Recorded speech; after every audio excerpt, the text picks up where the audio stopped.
Welcome to another Meta Monday. This week, we're going to be breaking down the Welsh Masters, which was a very interesting and large 66-person event that just happened this weekend. My name's Ryan, and I used to be good at Warmachine. Welcome to Spell Rack. The Welsh Masters just wrapped up, and it looked like a very interesting event. The first piece that I really want to talk about is something that I think is really cool and something that had kind of always been missing from Warmachine. I want to talk about the sort of balance care that exists in this game. Let's look at number 6 here, Jamie Perkins, and number 8 is Richard, both with Steamforged Games. You have people that own, produce, and design this game, playing in events and playing at a competitive level. If you want people that know this game well, that are going to do a good job in January, this is clear demonstration that they know what they're doing. If you want somebody to have a perspective on balance, this is better than any amount of play testing that could be done in, closed doors. And so there were other Steamforged folks in the event. I just wanted to recognize, I would say, really the leadership from Steamforged in showing up in an event like this and showing well. I'm really excited to see their pulse on the competitive community. Okay, so let's talk about the event itself. I have a little breakdown of the faction data here. This event makes me feel very uneasy about my knowledge of the meta. This is sort of a lies, and statistics sort of episode. There's a lot of stuff going on in here that doesn't feel like it should be the way it is. So let's talk about it. In this column here, I have simply number of players that showed up playing each faction. Shadowflame had the most with 12 players. Dusk had 8. And then you can see the numbers as we go down. Old Umbry had 5. Gravediggers had 4. 2 Dark Operations, 1 Infernals. Very different level of Infernals play that we're seeing in Europe versus here in the United States. Let's look at the top 16, because keep in mind, we had 66 players here. Top 16 is a top 25%. Shadowflame was able to convert 25% of its players into the top 16, which is an appropriate ratio for the number of players. Dusk had 0. Dusk had 0 of its 8 players make the top 16, which is a really interesting statistic. And this is why I think this whole thing gets flipped on its head, because I would look at this and say, man, here's another sign at how bad Dusk is. But let's look at Crix. Crix had 6 players, none of them represented in the top 16. I think most of us would look at Crix and say Crix is one of the top factions out there. And here they have 0 representation in the top 16. Now, again, this might be different. There might be a lot more Crix players in the United States, because I feel like we're seeing much Crix heavier metas in the US than in Europe. And maybe that's the difference we're seeing. But it is very interesting to see one of the better factions show up with a goose egg in the top 16. Okay, so what is my conclusion? Does Dusk need a buff because they got 0 in the top 16? I would say yes, that's what the data says. But does Crix need a buff? No, we all know Crix doesn't need a buff. They need a nerf. So lies, and statistics, right? I mean, we'll take from this what we can, and it's just it's hard sometimes. Signar had 2 placings in the top 16. So that's 1 and 3. So that's a good ratio. And 2 of the Signar players even converted into the top 8. So Signar had an incredible showing compared to the number of players that showed up. Signar continues to be a very strong faction. Khador had a goose egg in the top 16. I would say this is as expected, because Khador's one of the lower level factions. We don't expect them to be putting up high numbers here. Crix is a surprise at 0. Bloods have been showing up very well in sort of that low to mid 50s win rate. So half of the Brian Bloods players that showed up converted to top 16. That's an incredible conversion rate. And then they got one of the top 8. So good to on par showing for Brian Bloods. Orgoth only had 5 players. 2 of them made top 16. 1 made top 8. And 1 of them into the top 4. Again, Orgoth is one of these lower tier factions. And here we see really good conversion rates from them. Again, is Orgoth as bad as the numbers have shown? Are Europeans much better at Orgoth? And in the United States, we haven't figured it out yet. Just interesting numbers. Here's one that we are all, kind of aware of is Old Umbry, and Old Umbry has come out of the gates very strong. 5 players showed up, 2 of the 5 in the top 16, 1 in the top 8, 1 in the top 4. Oddly, Orgoth and Umbry had an identical, effectively, results. Old Umbry is one of the greatest factions out there in the 60% win rate area, and Orgoth is below 50. Here you have them showing up at the same win rates. Again, just a very curious weekend.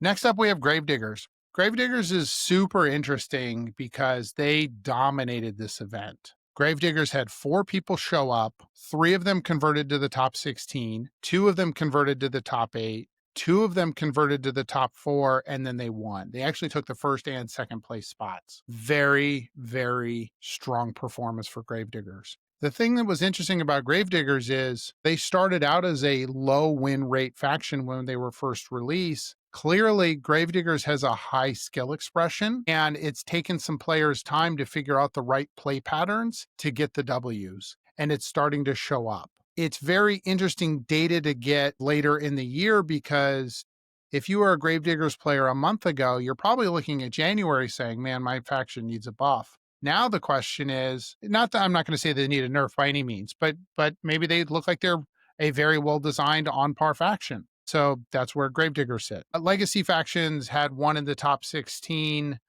one Infernals player didn't convert. It's an event that looks very different from what we've seen in the United States, especially with the non-performance from Crix. I guess the Dusk Goose Egg is as expected. Orgoth performed very well. Umbre performed as expected. And Gravediggers either really overshot the mark or people have just figured out Gravediggers and they're darn good. Let's just back up a little bit. I like looking at the last 3 months of statistics just to see where we're at. Again, this is singles events, excluding online events, just to look at, larger global win rates. Infernals at the top at a 63. I tend to ignore the legacy stuff because the games played aren't as high.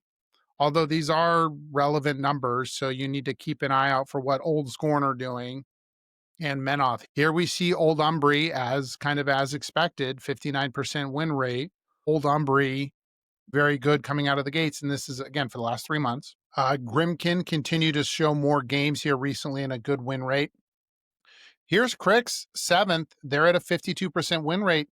Crix had been around a 55, 56, and so they've come down quite a bit, looking a lot more balanced than I had initially thought.